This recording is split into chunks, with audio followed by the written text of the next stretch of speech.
Good evening. Can you hear me okay? Okay, good. Welcome to the Hudson Library and Historical Society. Any of you new to the library events? Okay, everyone's been, welcome. Well, as you know, we put on, or if you don't know, we put on a series of programs, and some of our more popular programs are our author programs. Coming up, we have, I believe, next week, Amy Stewart. She wrote the fictional novel, Girl Waits with Gun, and this is the follow-up. I believe it's some Lady Cop. I'm sorry, I'm going blank on the title here. And she also wrote books like Wicked Plants or The Drunken Botanist. So she'll be coming next week. And then the week after, we have Pulitzer Prize winning author Stacy Schiff, who wrote about the Salem witch trials of 1692, I believe. That's October 13th. And then the week after that, so I expect you guys to come every week, we've got Meg Cabot, who wrote The Boy is Back. And she is a best-selling author. She's best known for writing The Princess Diaries. It's that movie that starred Anne Hathaway. It was made into a motion picture. So we have a good lineup coming in October. Kicking off our author series, I'm pleased to announce Anne Trubek. She's actually a Clevelander. She lives in Shaker. And we always love having our local authors come because they just appreciate this area. And speaking of appreciating this area, Anne is the editor, is that right, of Belt Magazine, and this has been written up. I don't know if any of you have seen this. It's the Cleveland Neighborhood Guidebook. This, as well as her book, The History and Uncertain Future of Handwriting, will be sale, courtesy of the Learned Owl in the back, and Anne will sign them for you. Anne is the founder and editor of Belt Magazine. She holds a PhD in English from Temple University, and she writes articles for the New York Times, The Atlantic, and Wired, among other publications. She also teaches rhetoric and composition at Oberlin College. So please welcome Anne Trubek.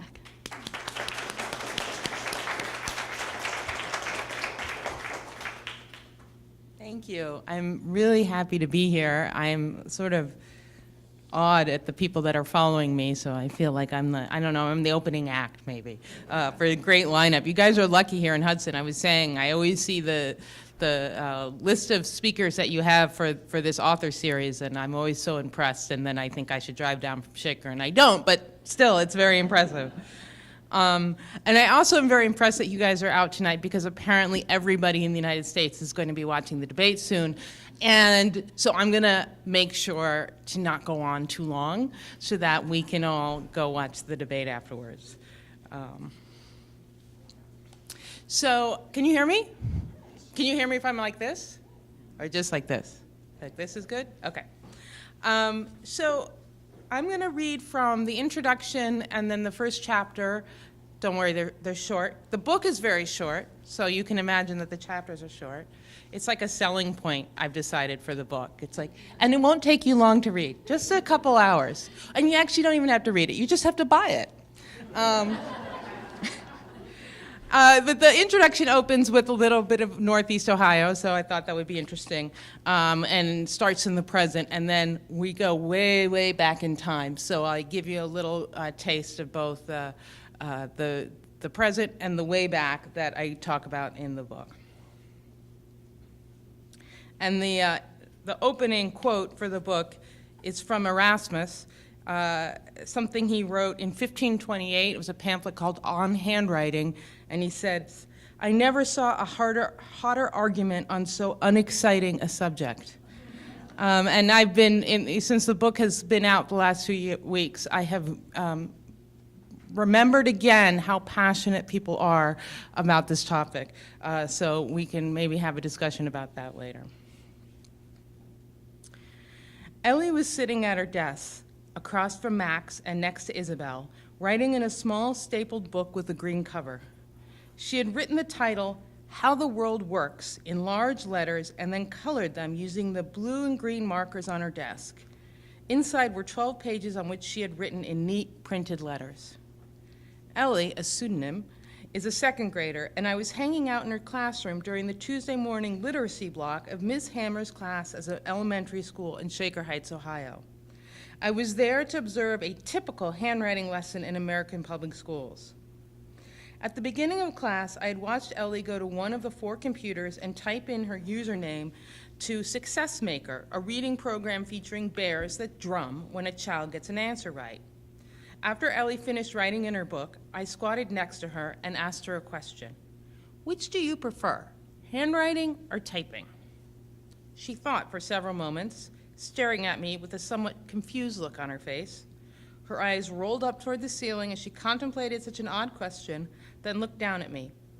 Writing. Why? I asked.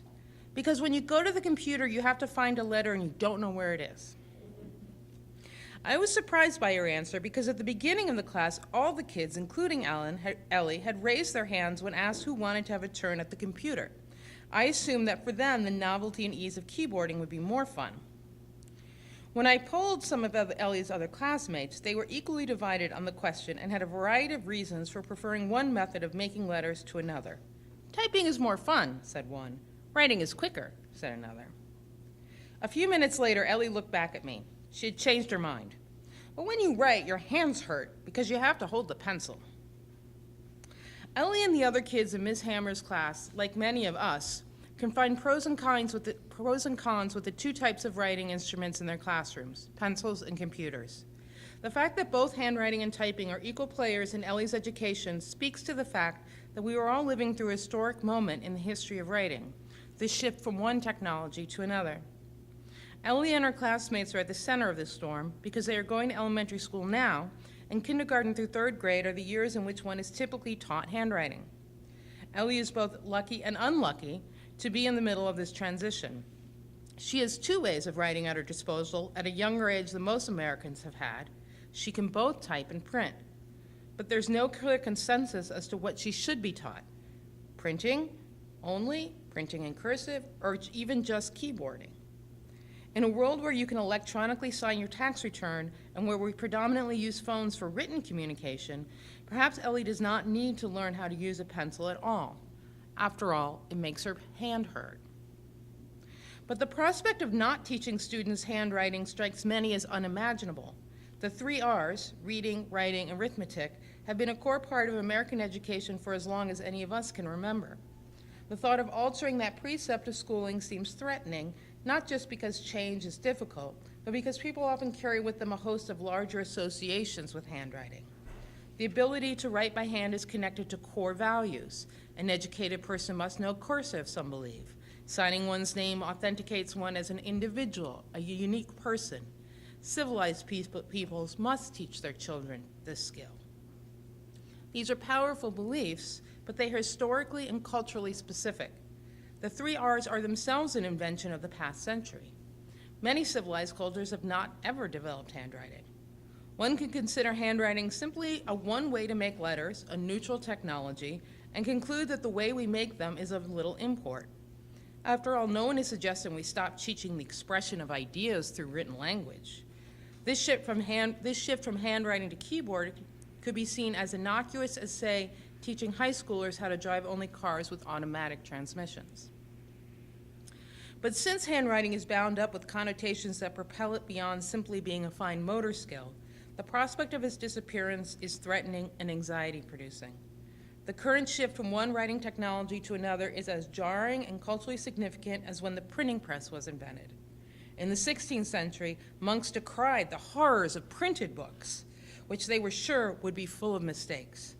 Today, we find ourselves unsure of handwriting's future, and it has become a focus of a similar anxiety.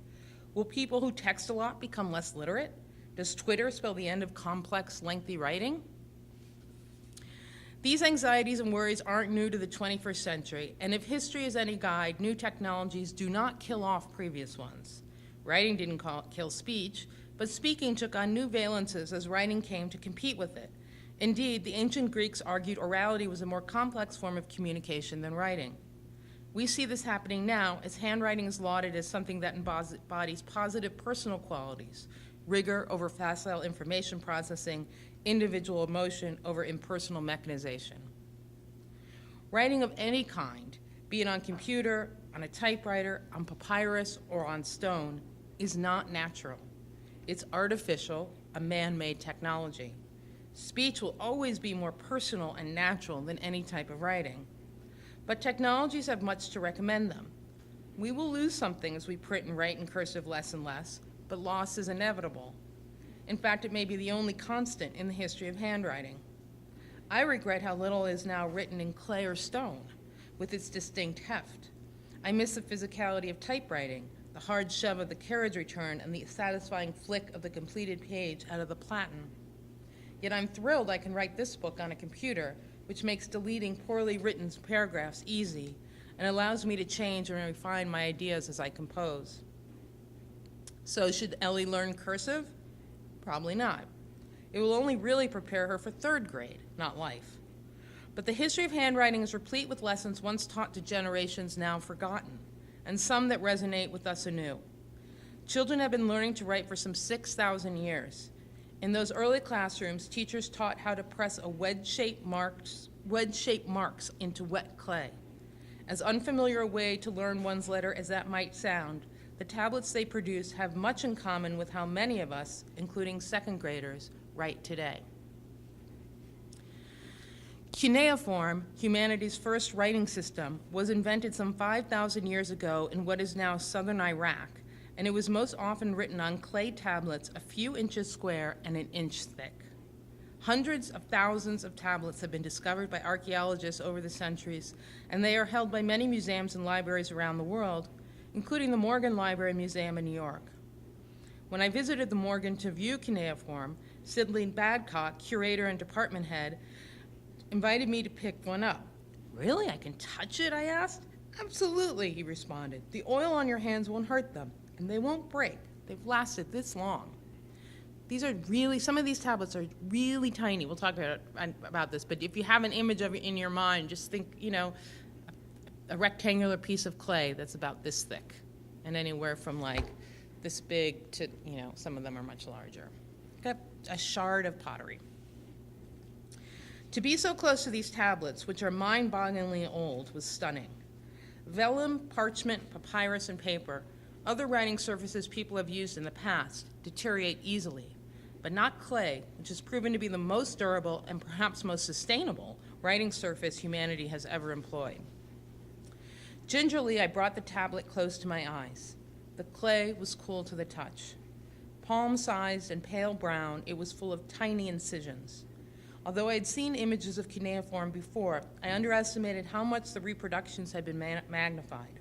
I imagined the tablets would be the size of my iPhone, but most were half that, and the marks were tiny. Babcock used this analogy to describe the size of the writing. Find the second portrait of Lincoln on the penny. Does anyone know where the second portrait of Lincoln is? The first one is on the front, right? And the back it's the one where he's inside the Lincoln Memorial. It's that small. The marks are that tiny. The tablet, cool and fitting nicely in my palm, felt somehow comforting. There was something indescribably effective about touching it, and something familiar too, not unlike holding my smartphone, upon which I often make marks. Cuneiform means wedge-shaped. It's a term the Greeks used for the look of the incisions. It was used to write at least a dozen languages, just as the alphabet that you are reading is also, or listening to, is also used for many other languages. It looks like a series of lines and triangles, as each sign comprises marks, triangular, vertical, diagonal, and horizontal, impressed onto wet clay with a stylus, a long, thin instrument similar to a pen. Clay tablets were so central to cuneiform they became part of the Sumerian word for writer, dubsar, which combined the word for tablet with the verb for writing, which means to go fast and straight. So a dubsar was a writer or scribe who could write quickly and in a straight line on a tablet. Sumerians also integrated an old technology into another verb they used for writing, her, which also means to draw or trace. What to them was a new technology, writing, was associated linguistically to an older one, drawing, which they had previously done on pottery. Deciding to use clay for a writing surface was ingenious. As a result, many more examples of Sumerian writing have survived than more recent writing done by the ancient Greeks, Romans, medieval Europeans, and even, proportionately, writing done after the invention of the printing press. If the Greeks had written on clay, the Library of Alexandria would have survived the flames. Egyptian papyrus, the second oldest writing surface, has also lasted better than many forms that came after it because of the Egyptians' practice of burying documents in sealed containers. We have a glut of cuneiform, but a paucity of cuneiform readers, only a few hundred in the world, so only a fraction of the discovered tablets have been translated. Still, they have not been lost to posterity, even if they have been ignored. Each time a cuneiform-using city was burned down during the past 5,000 years, the clay hardened and became even more indestructible. Okay, I go into a little bit of what writing was like before cuneiform, which I'm going to skip over. And we will get to when linguists agree the first writing happens. So the marks that they were making were more literal. They became more abstract until they had signs that would refer to an idea like sheep as opposed to a picture of a sheep. Cuneiform marks became more abstract because they made the system more efficient at a time the Sumerian society was becoming more complex. The origins of writing lie in their need to keep better records, not, as many might assume or wish, to express oneself, create art, or pray. Most agree cuneiform developed primarily for accounting purposes. While we can't know about tablets that have been lost, the majority of those that have been excavated and translated contain administrative information. Mundane as this story is concerning why writing was invented to record things such as sheep sales, the story of how cuneiform was later decoded is spectacular. For hundreds of years, no one could read it. Even though it was used for millennia, much of it incised on rocks in Persia, and it was in plain view for centuries after it ceased to be used, the language was unintelligible for almost 2,000 years. Not until 1837, after British Army officer Sir Henry Rawlinson copied down inscriptions from the steep cliffs of Behistun in western Persia, now Iran, could anyone know what the mark said. And he had to climb onto this cliff. It's like impossible to imagine how he did it. It's like he took tracing paper onto this, like, basically, 90-degree cliff, and then he studied it like the Rosetta Stone until he finally could sort of decode what the language was. Sumerians established the first schools to teach writing. Schooling was entirely devoted to teaching writing. The Sumerian word for school is a dubba, or tablet house. I keep thinking we should have, tablet houses when you want to teach kids how to use their iPhones, right? We'll just go right back to the beginning. But schooling was far from universal. Only a tiny percentage of Sumerians were taught to write, primarily the sons and occasionally daughters of the most privileged in Sumerian society. A well-born boy started school at around age 7. During class, he would sit, probably outside, on the ground, and his first lessons would be about tablet making. He had to make his own writing surface, too. Today, of course, we're not requiring kids to make their own paper.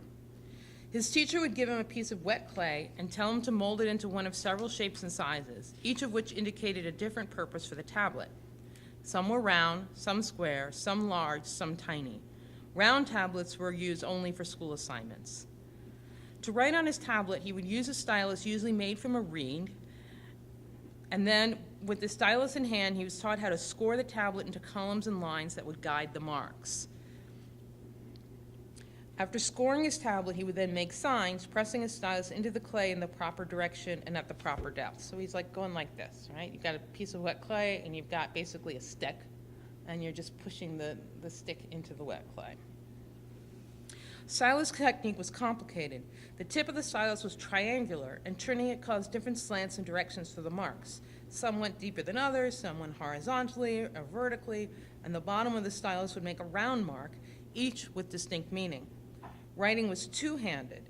They held the stylus in one hand and the tablet in the other, turning both as they went.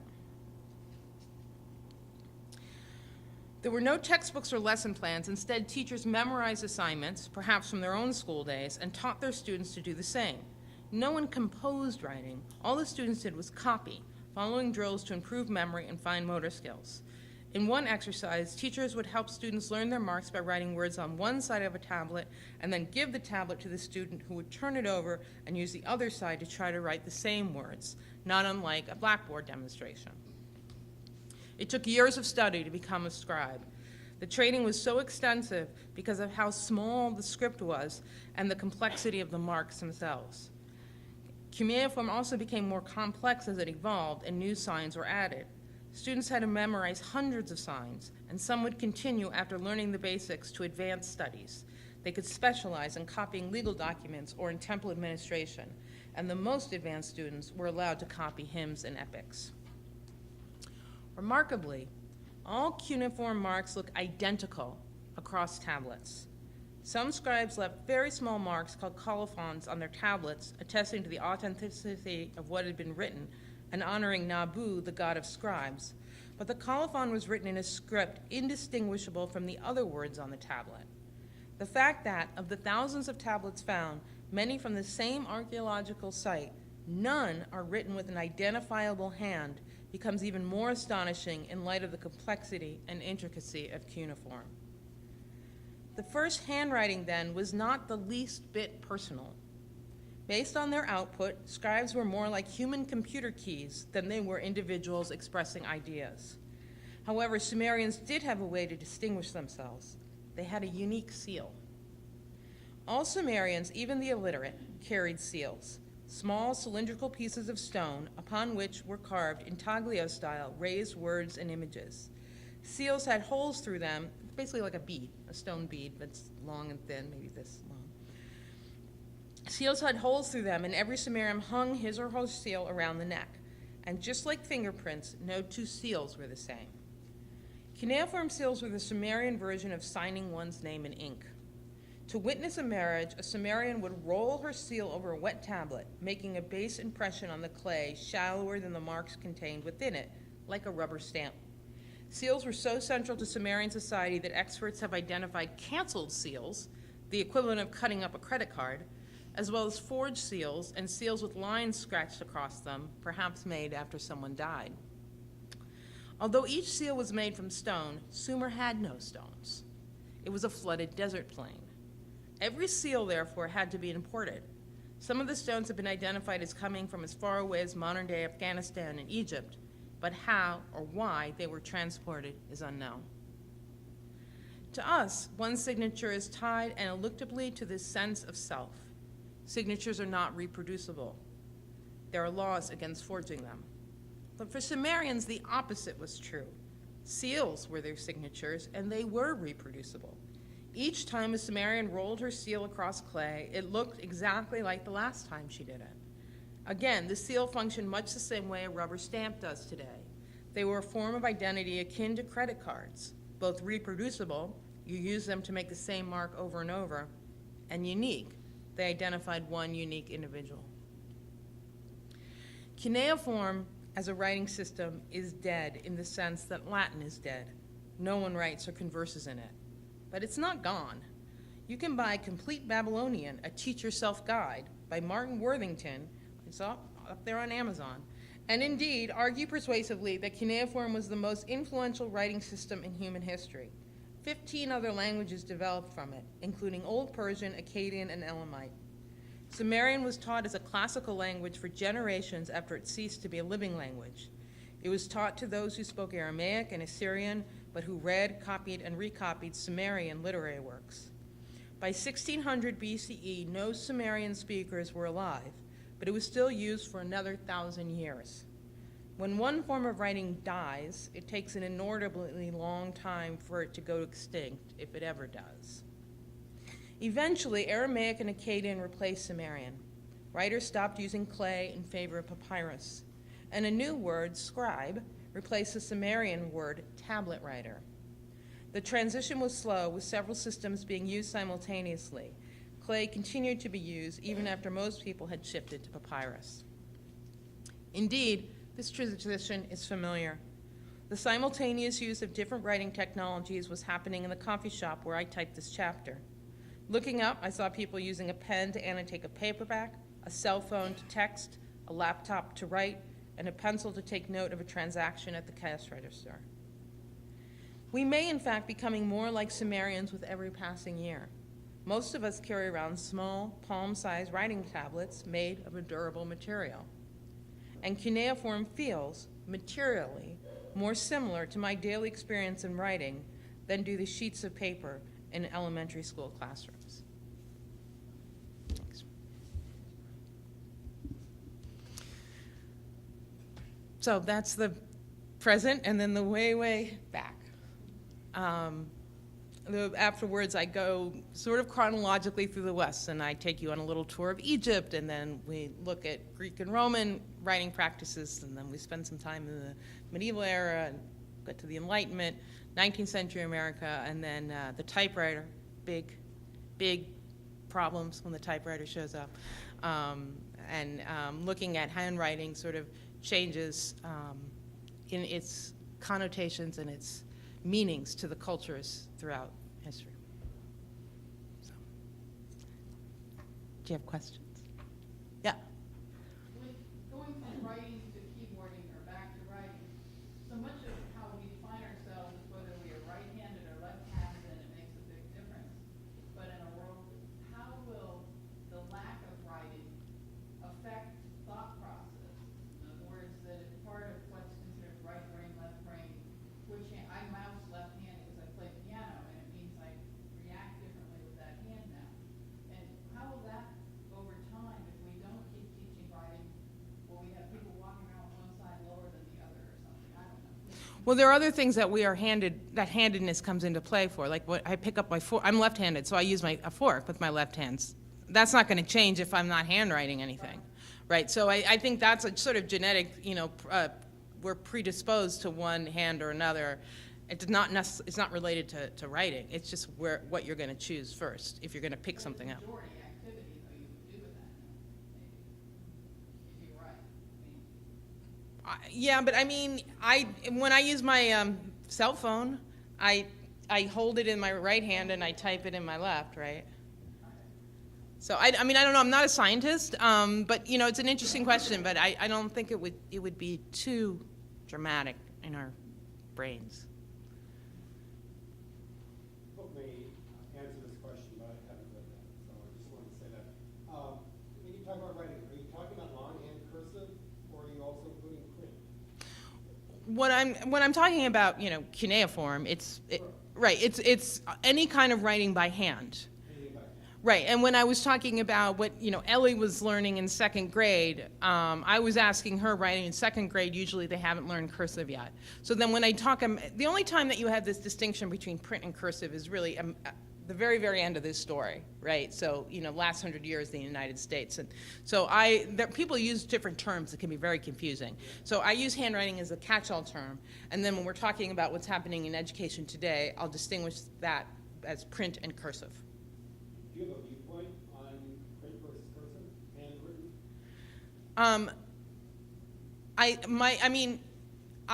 My viewpoint is, in 2010, the Common Core said you don't have to require kids to master cursive as a standard in American public schools, and I think that's fine. Are we losing anything? What's that? There's a murmur. I think I have some people. It's just like pre-debate, right? We do lose something, but we always lose something when there's change. And what we're gaining is really important and I would argue more democratizing and fair. Would you Yeah. elaborate on the fact that they don't have to learn cursive now? I think it's. No, That's right. no, cursive isn't taught. What do they do? They just print. They print. So in 2010, the Common Core said you don't have to assess children on their ability to master cursive script. So there are many districts that still teach it. There are now at least 10 states that have passed laws to put it back onto the curriculum in their state because they think it's so important. It's like going to be hotter than the debate tonight if we go there. My position is it's fine that the kids aren't teaching it. They certainly can learn it if they want to. I just think it's fine if kids are not assessed and graded on their ability to master it in second and third grade because it will have very little relevance in their lives. I think people should be taught things that don't have relevance in their lives. I'd love it if home ec was back in the curriculum. I'd love it if woodshop was back in the curriculum. So, it's not that, everything has to be, efficacious. It's just that it's okay if it goes away, is my opinion. There's a gentleman way back there. He's been very patient. Do you equate the loss of cursive writing with the loss of shorthand that we went through? No. The loss of shorthand is fascinating. I mean, I'm absolutely fascinated by all forms of handwriting. And shorthand is, I actually had someone help me understand it, and I don't remember. It's actually not, it's more like a language than it is a script, right? It's more like its own language than it is a kind of script. But it was, it had this very specific utility, which was to take down information quickly. Then it just became antiquated. I mean, because there were other quicker ways to do it with the typewriter and then, with keyboards. There are some people who still practice it and do it, and it works for them. Cursive, initially, the idea of cursive is to go faster, right? So the first cursive script was in Egypt, and we think of Egyptian hieroglyphs, but, most of what people were writing in Egypt, like they were doing in Sumer, was, memos to the boss. And so they developed a sort of faster way to get those memos written than hieroglyphs, and that was the first cursive. So, that is the sort of practical reason for cursive. You don't have to stop and pick it up, and you can go faster. But cursive also, in the West, over the last 100, 200 years, has had another purpose, which is about showing your class, your status, your intelligence, all these other reasons that take it beyond just the utility. That shorthand is sort of always just that utility aspect of it. Thank you. Yeah. Personally, I feel like I learn so much better when I physically write versus keyboarding. Mm-hmm. And I keep thinking there are some studies that show that, but I don't know if maybe that's wishful thinking on my part. Is that true? Did you look at those things? Sure. So again, there could be fireworks going off here. I'll just state my opinion. There have been a few very small studies.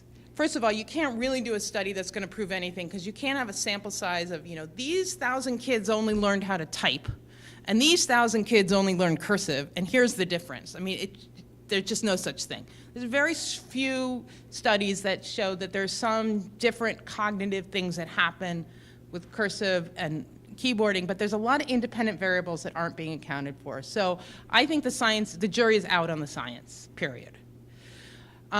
I think it's true that for many people, writing things down helps you remember. I think that's about habits and associations.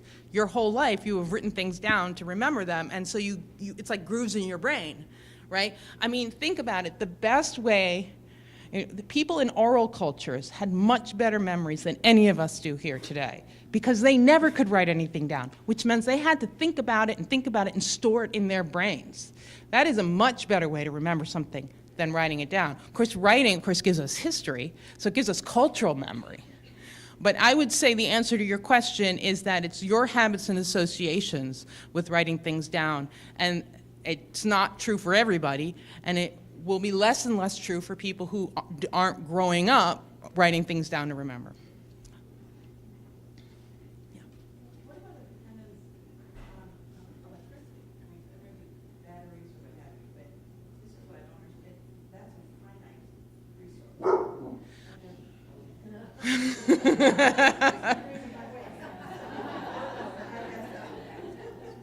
I think if the electricity goes out, we're going to have a lot bigger problems.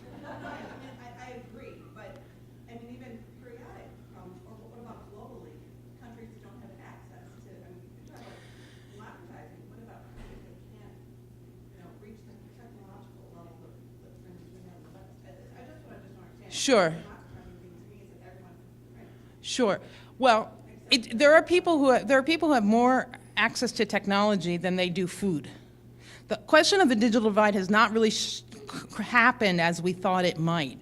Cell phones are you can write on almost all cell phones now, not just smartphones, but any kind of cell phones are very accessible. More so for a lot of people than paper and pen or dinner. So I think that, it is an issue, but I think it's a smaller one than we might think, and it will continue to shrink. It's also important to remember there's a difference. It's so amazing. We are not a millennial crowd here in this room. But even for us, I think we forget that there's a distinction between a computer and the internet. I'm not talking about the internet. I'm talking about a keyboard, right? So, but it's amazing how us, over millennial age are forgetting that distinction, which is crazy. 20 years ago, it was hard to get onto the internet, and now we forget that there's a distinction. It's amazing. So the democratizing issue is is a different set of issues. I agree there are sort of global political and social issues. The one science that is conclusive is that kids are unjustifiably graded based on their handwriting. So if you have one essay written in the exact same essay in very neat handwriting, messy handwriting, the neat handwriting gets a better score. That's unfair. Plus you have, for lots of kids with disabilities and needing accommodations, it's almost always the keyboard is just much more helpful than the pen and paper. Not always, but often. Yeah. I'm one of those people that sort of judge people on their handwriting, and if the uniforms could be so, similar across the board, our people don't have good hand coordination, or why can't they write decently? I mean, when you see a college kid and he looks like a third grader printing with letters going all different ways, it makes you question either their attention to detail or ability to practice or something. I don't know. There's absolutely no correlation between the quality of your handwriting and your intelligence. None whatsoever, period. There has always been culturally a correlation between the way we perceive people and their script. So today, it might be, if you have really big letters that are ill-formed, you might think that person is less intelligent. In the 18th century, you might think that they were a woman, because women were seen to be inferior at handwriting and were taught a simpler script, or of a lower rank, and you might look down on them for that.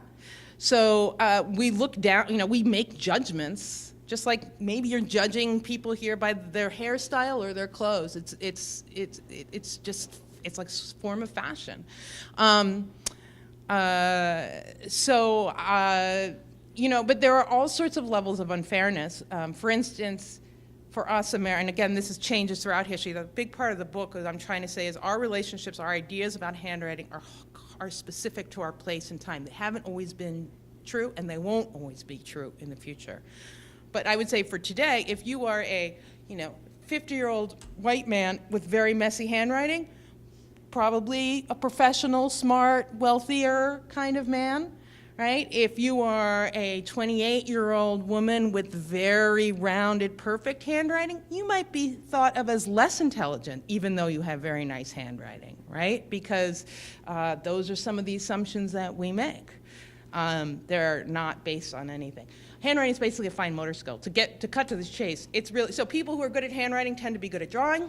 People who are bad at handwriting tend to be not so good at, taking a little sketch. It's a fine motor skill. It's not a cognitive skill.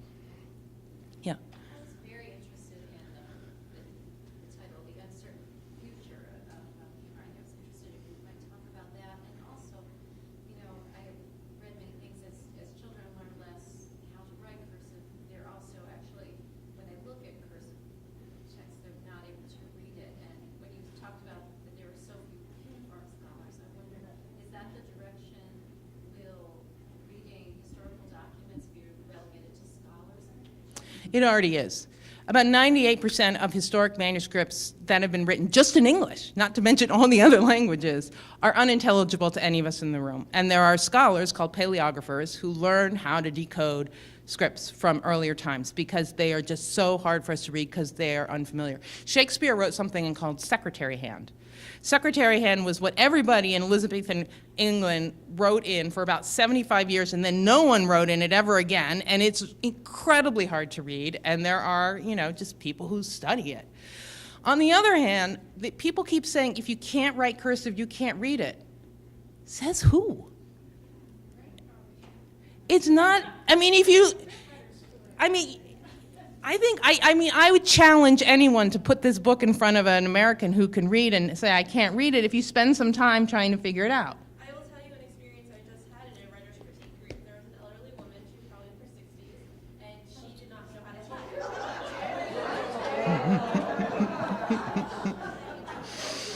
She's a self-proclaimed senior citizen, sorry. But she could not type on a keyboard, so she cursive wrote her entire manuscript. The 16-year-old that was in our group took one look at it and said, I can't read that. But if she, first of all, it could have been messy handwriting. No, it was very nice. Okay, and if she'd spent some time on it, she probably could have figured it out. She said that she was never taught cursive in school, and she was never taught how to read a real clock, only digital. Okay, but I mean, it wouldn't take long to teach someone how to read a clock if they hadn't taught. And it wouldn't take long to teach someone how to read the scripts we use today. But, you know, I keep getting people saying to me this thing like, oh, kids won't be able to read the Declaration of Independence. It's terrible. I challenge any of you to take one paragraph out of the middle of the Declaration of Independence and read it. It's very hard to read. It's tiny script. It's very unfamiliar. You could do it, but it would take a long time. So I would say to your answer, obviously, you know, I believe that it's okay that kids don't learn cursive, and I love history. I don't think that they're contradictory things. And the fact of the matter is, I mean, if you go to an archive and you say, I want to look at so-and-so's letters from 1720, you're not going to be able to make heads or tails of it. And thank God we have historians who do it. And also thank God we have the computer, because and I have a chapter about this, what a lot of archivists and historians are doing now is they're taking these handwritten manuscripts that nobody's been able to see because paper is so brittle, unlike clay, so you can't touch it. It has to be in these sealed things. They're taking them, they're scanning them, they're putting them online, and then they're asking people if they would help transcribe them. And the National Archives are doing it. You can go on the National Archives website and help them transcribe some of these old documents, and now we can, for the first time, read them. And not only can we read them, but they then are entering them into the internet, which means that they'll be searchable, so they can become a part of the body of historic knowledge for the first time because of computer technology. Just the first part, what do you see as the future of handwriting? Do you see it disappearing? So, well, I'm not a futurist. So, I mean, the chapter on cuneiform, you know, the point I was trying to make is it was like 1,000 years after people stopped using it, people were still writing it. You know, after it became, you know, an everyday language, people are still writing it. And today, people are still learning it and reading it, you know, 5,000 years later. So it's, you know, it's going to become a lesser and lesser part of our everyday lives. I really can't imagine anyone in this room does as much handwriting today as they did 20 years ago or 30 years ago. It's just the way, I don't think, you know, it's just happening, and it's going to continue to happen.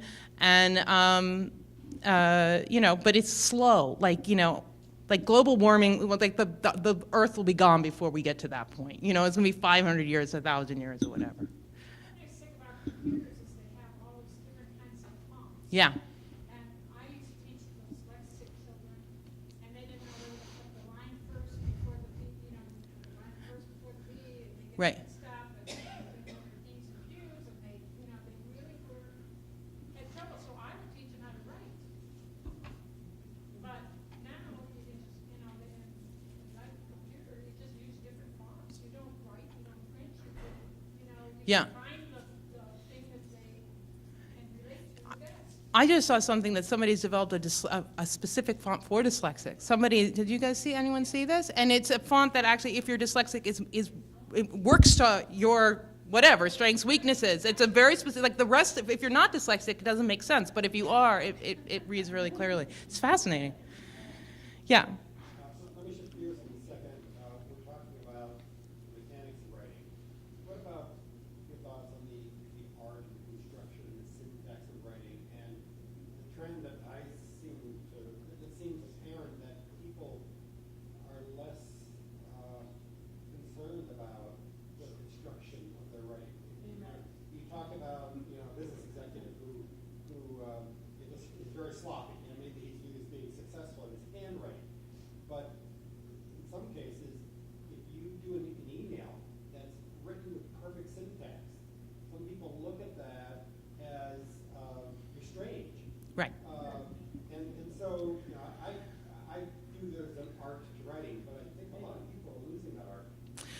I beg to differ on that. I see what you're saying. We have invented all of these forms of communicating through writing over the last 20 years. It's crazy, right? When you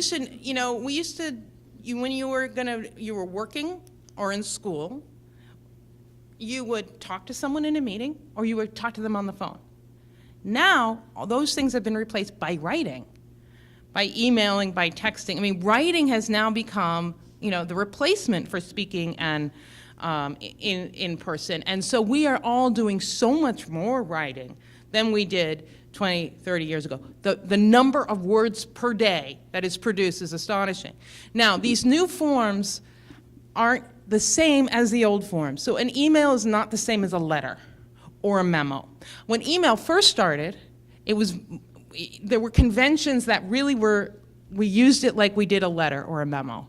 And now it's much more a substitute for speech.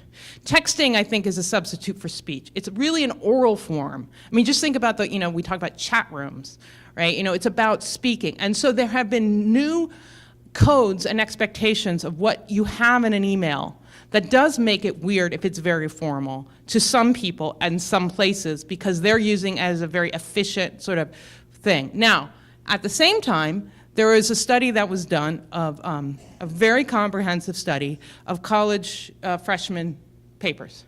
And in 2006, they compared all these college student papers from 2006 to 1986. The papers were far longer, the syntax was more complex, and there were no more errors. And I would argue it's because people are writing more, and so they are therefore more familiar with writing. So when you move to, now you're writing a college paper, or now you're writing a short story, you do take care with your writing, and you do attend to those things. So we have just different levels of discourse. I'm not going to make an argument that people are making more sophisticated arguments, that they are more, that they're better read, that they have more references. I'm not saying that. But I'm saying that the syntax is more complex, the number of words people use is longer on average than before, and there are no more errors. When I was young, we would take a speed writing course. And we kept saying, oh, you're going to go to college, you got to, write Yeah. fast. It wasn't shorthand.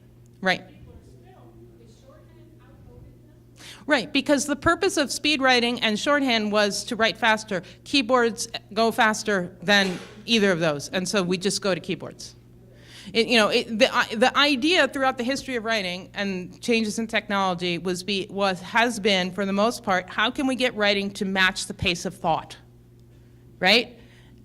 And keyboards match the pace of thought better than any form of handwriting for the most part. Some people think slower or they keyboard fast, whatever, but for the most part. And in fact, the best form of writing is voice recognition software. I mean, now you're back to Socrates and his fear. Socrates didn't like this whole writing thing because he just saw all these problems with writing as compared to speech. Any kind of writing is a form of mediation. There's something in between your thoughts and the expression. Voice recognition software takes away that intermediary technology completely. I'm not saying you should all just start, speaking into your microphones and then having it transcribed. I'm just saying if the goal is to get your writing to match the pace of thought so that what's in here gets here as most efficiently and best as possible, then it's about speed. See those kids, and they go like lickety split. Yeah, I mean, absolutely. their coordination is Very fast speeds now. There's somebody, yeah. I was an English teacher for 5 or 6 years, and I also had worked most of my life as a hospital executive. And I found that my ability to write was extremely helpful in the hospital setting because I ended up writing lots of letters and other formal documents for my bosses who were not functionally illiterate, but the thought did run through my mind.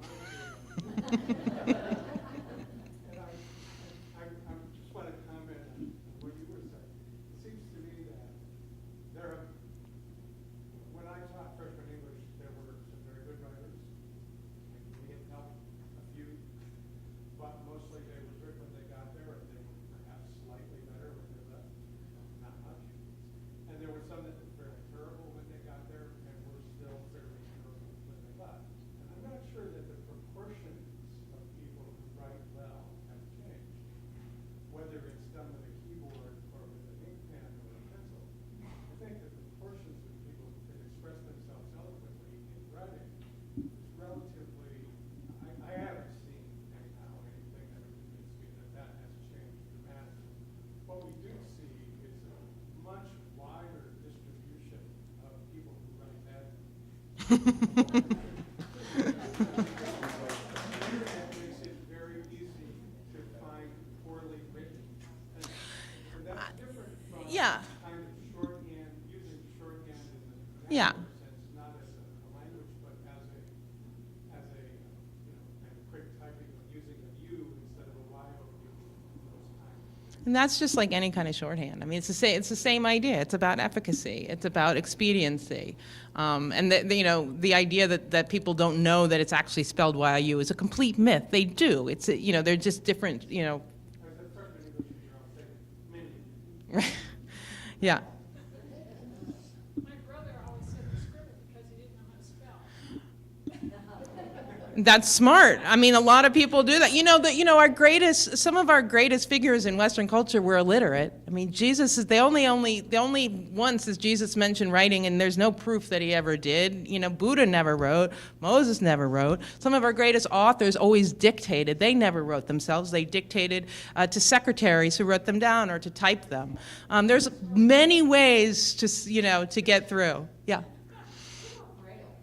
Yeah, isn't that fascinating? No, and I wish I had because I'm absolutely fascinated by it. And also Braille and people who are who don't have hands. I mean, there are so many people make these things like you are smarter if you can write. I'm like, well, what people, and not to mention, American slaves were not allowed to learn how to write. Braille is an absolutely fascinating form of writing. Absolutely fascinating language and the way it works, and I can't talk about it with any expertise other than to say I join anybody who's fascinating in it and wanting to learn more. I caught a very small part of the interview you done in PR today in the car, and when I picked up the car, you were talking about your son and handwriting. I didn't hear what happened. So what happened? And I talk about a little bit of the book, I had been doing a lot of work on questions of writing technologies, and when I was doing this, my son was in second grade, and he has terrible handwriting, and he, basically dominated his second grade experience. And then same thing happened in third grade. And, he had this really old school teacher, so she was keeping him for recess all the time because he couldn't get his things done. And it became to the point where he really thought he couldn't write and he was stupid because he couldn't, it was like this total, and I just thought, this is ridiculous because this kid's life, there's going to be it's not going to matter how, obviously it does, maybe some people are going to think he's stupid when he signs his name, but for the most part, I actually took him out of that school and I put him in a private school and I said, he's got a problem with handwriting. He's like, that's fine. He's like, he can dictate. So they allowed him to dictate, so he likes to talk. So I would sit at the dining room table and he would just pace around the dining room table and he would just tell me his papers, and then it just came out in like pages and pages, and I would just write it down, and then he got over that fear. We used to have these just fights and meltdowns because he couldn't write he felt he couldn't write anything. So it was a confusion of the making of the letter and the expressing ideas, and that I just thought was terrible. I just felt terribly for him. And now he types incredibly fast. His handwriting's terrible. He types really fast. He likes to write. So that's what happened. Yeah. Piggybacking off of that a little bit, because of the technological revolution, the way I see this is it's just simply a paradigm shift where we're changing from one method of doing things is now being replaced with another. Exactly what you said. I hope your son might become my son's friend someday because it's exactly the same experience we've had. The children, this last decade, they were born into technology in a way that none of us sitting in this room can relate to. Yeah. All these kids were referring to up to about age 10, 12, and not here right now. Yeah. So imagine, I admit to you, I was teaching pre-kindergarten, preschool age children. So imagine what it's like for children coming into the technology today. We cannot relate. It's like when the printing press was first Absolutely. You know, we can't relate. Yep. It's like people coming from the countryside in China and then starting work when they get to the big city. Yeah. The one generation cannot speak to the next, and that's what's so upsetting, or so it seems. And I think one of the things as an educator that I am extremely passionate about is making sure that the young children do not consume the technology, but learn how to use it, learn how it's operating. And because all you just described, it's simply the situation of they learned, their brains developed in a different way than our brains did. So it's actually cruel to sit there and expect them to use handwriting and pray to right now, because they learned that I can communicate by putting my finger on this touch screen. Right. There's a piece of literacy that's Yeah. lost. Yeah. They're not learning how to code, they're not learning how to program. We need to be real mindful of that. and Right. teach it. So those are just some of the things that I've kind of thought about, and my reason for wanting to come and listen to you Yeah. this evening. I don't know if you agree with or have anything more you can share with what I said. Yeah, yeah. You had your hand up before, I think. Yeah, I was just going to respond to what you were saying about young children learning to handwrite. One major issue is volition. If you look around and you see adults are only using computers, only using smartphones, why would you be motivated to then learn this skill that is visibly not used on a day-to-day Right. basis? I was also going to say, if your son continues to be interested in learning handwriting, there may be an underlying motor or visual issue Yeah. that could be addressed by occupational therapy. Sure. Yeah. Yeah. No, I mean, he's 17 now, but, yeah. But, he's still, I mean, yeah, I look back, I'm like, yeah, there were motor, I mean, you can sort of see now, and it, but yeah, I mean, and it's certainly, there are some kids for whom learning cursive and doing handwriting will give them an incredible sense of confidence and accomplishment because they're very good at it, because they're inclined towards it, because that's goes with their aptitude, and that should be fine. At the same time that it it doesn't need. I don't think it needs to be required, and I certainly have heard from many people who very much disagree with me. Many of them. And 201, well, no, except for 2, they type me their reasons for why I'm wrong. And the only people who have ever handwritten their response to me, and this was on the radio today, were prisoners. So I think if your kid wants to grow up to be incarcerated, then handwriting is probably a very useful skill. And that's a growing population, so maybe, it makes sense. And not that the aspiration is growing, but the number of incarcerated kids. So, I think, you make a good point. We're not doing it ourselves. There are reasons why we're not. And the history of handwriting is a history of change. And you'll just see, what the monks were doing is crazy to us now, but it was absolutely true and natural and right to them. And that's the way it goes. And I think, are you trying to wrap us up? Okay. Well, we do need to debate some more other issues soon. But yeah, back there. The one thing I found, I'm a cursive fan, but I lived in Francophone Canada where I couldn't read the numbers because all the lines looked like G's. And the one thing I will say, I worked alongside people that we couldn't speak English well to each other, but we could both type.